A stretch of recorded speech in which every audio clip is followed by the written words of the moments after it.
नमस्कार, मैं सम्राट आज हमारे न्यूज चैनल में आपका स्वागत है। प्रधानमंत्री नरेंद्र मोदी ने दिल्ली के लाल किले से कितना झूठ बोला है, ये तमाम पार्टियां विपक्ष जो है उनकी चर्चा कर रही है।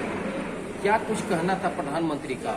और देखा जाए तो बिहार में जो जेडीयू के प्रवक्ता हैं वो इनकी झूठ पकड़ रहे हैं और इनका कहना है कि प्रधानमंत्री जरूरत से ज़्यादा झूठ बोल रहे हैं। आप हमारे न्यूज चैनल पर बने रहिए, देखते रहिए सम्राट न्यूज बिहार में क्या कुछ झूठ का व्याख्यान कर रहे हैं जेडीयू के प्रवक्ता। आप सुनिए।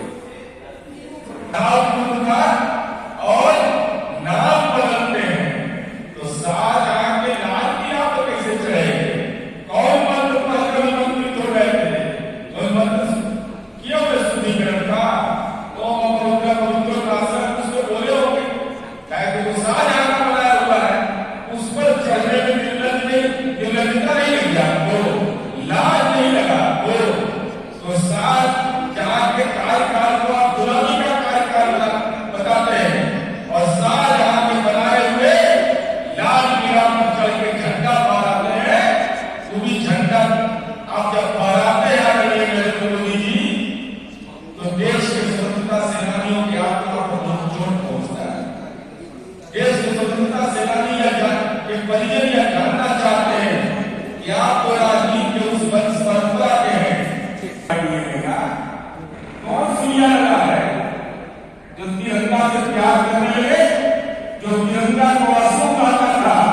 हमारे मुखिया अपने आप को अपमानित महसूस करते हैं, इससे तिरंगा को अशुभ कहा, अपमानित किया। राष्ट्रवादी बनकर के झंडा फहरा है तो आपको 2024 में उन स्वतंत्रता सेनानियों का जो देश की आजादी की लड़ाई में कुर्बानी दिए, जो जान दिए, उनकी आत्मा से भावना है दरार का। अटल जी को मानने वाले लोग हैं जो अपमानित हो रहे हैं, तो आप भी तो अडवाणी जी को मानते थे। क्या अडवाणी जी चौथे उम्र में पहुंच के तो एलर्जी हो गया है आपको? झूठ उसमें था, कितना उसमें सच्चाई थी। आदरणीय प्रधानमंत्री नरेंद्र मोदी जी ने जो बातें कही उससे स्पष्ट दिख रहा था कि कितने वो घबराए हुए हैं, कितने डरे हुए हैं और किस कदर अब 2024 में उनकी सत्ता जाते हुए उनको नजर आ रही है। वही डर था कि वहां पे वो अपनी उपलब्धि नहीं गिना करके देश की जनता को नसीहत दे रहे थे कि हमें किसके खिलाफ लड़ना है। सच्चाई तो यह है कि हमें भाजपा के खिलाफ लड़ना है। वह भाजपा जिसको हम बड़का झुट्टा पार्टी मानती है देश की जनता, देश का युवा और देश की महिलाएं, उनके खिलाफ देश ने अब मुहिम चलाया है और आगामी 2024 में देश में इंडिया की सरकार होगी, इंडिया के लोगों के द्वारा चुनी गई सरकार होगी और इंडिया के जितने भी नागरिक हैं उन्होंने मान लिया है कि यह जो देश है अब हमें जिम्मेदारी उठानी है कि हमें लोकतंत्र बचाना है और संविधान बचाना है। आप ये बोल रहे हैं कि मोदी जी अंतिम बार लाल किला पर झंडा फहरा रहे थे, अब नहीं फहरा पाएंगे? बेशक आप पूछ के देख लीजिए युवाओं से ना, जिनको वादा किया था कि 2 करोड़ रोजगार देने की बात की थी उन्होंने, अब 2 करोड़ रोजगार भी उनके पास में नहीं है। अब आपने कहा था महंगाई हम कम कर देंगे, अब टमाटर खाना मुश्किल हो गया है, दूध दही पे जीएसटी हो गई है। अब आप पूछिए महिलाओं से, जो महिलाएं इनके शासन काल में असुरक्षित महसूस कर रही हैं, अब वो कौन इनके साथ है, कौन इनके साथ? अभी आपने महिलाओं की बात कर रहे थे, महिलाओं की बात कर रहे थे, आपने कहा कि भाजपा के नेताओं से बेटियों को बचाने की जरूरत है, आपने कहा है।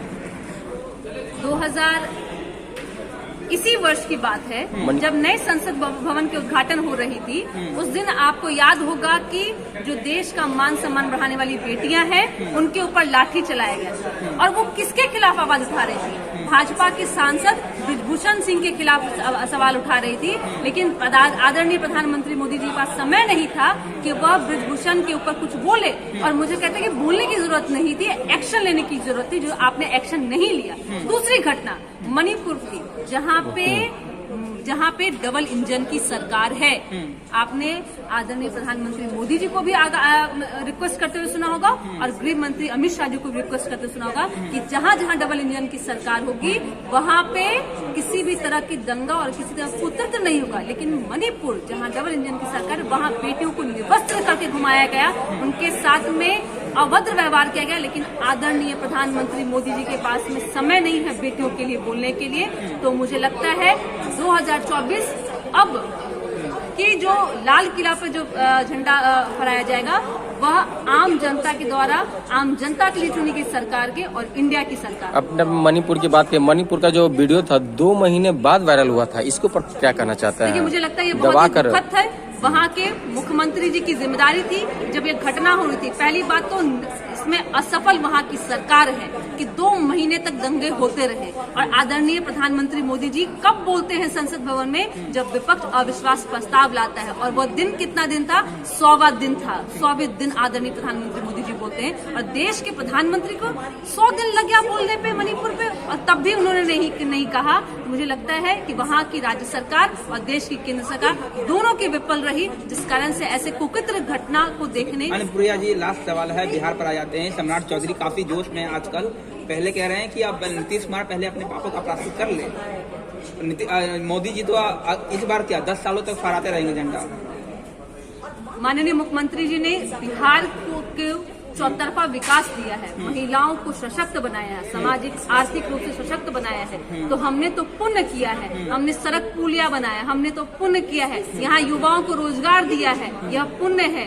पाप तो आपने किया है, आपकी सरकार ने किया है। और जो बात कर रहे हैं सम्राट चौधरी जी, मुझे लगता है कि सम्राट चौधरी जी को अब उन्होंने अपने पिता का जो संकल्प है, जो उनके पिता ने कहा था कि हम नरेंद्र मोदी जी को मिट्टी में गाड़ देंगे, उसी संकल्प को लेकर के वो काम कर रहे हैं। और देखिए, भाजपा के अंदर भी कुछ अच्छा नहीं चल रहा है। आपने देखा होगा भाजपा का, आपने कुछ दिन पहले कमेटी बनाया, इतने समय लग गए सम्राट चौधरी जी, सारे नियम को आपने ताक पे रख दिया, और आपने अपने तहत आपने कमेटी बनाई है, और उन्होंने पूरी तैयारी कर ली है कि भाजपा का अब 10 क्या आगामी 20 वर्ष में भी सरकार न राज्य में बनेगी न देश में। आप ये बोले कि सम्राट चौधरी जी आप लोगों की तरफ से खेल रहे हैं? बिल्कुल, वो हमारे स्कूल के पढ़े हुए विद्यार्थी हैं, वहाँ जाके प्रिंसिपल बन गए हैं। तो जहाँ की संस्कृति, जहाँ का संस्कार आपने सीखा है, वही का काम कीजिएगा। मैं तो कहती वो छोड़िए, वो अपने पिता के संकल्प को निभाने गए हैं, क्योंकि पिता ने ही कहा था कि आदरणीय प्रधानमंत्री मोदी जी को मिट्टी में गाड़ना है। ठीक है, चलिए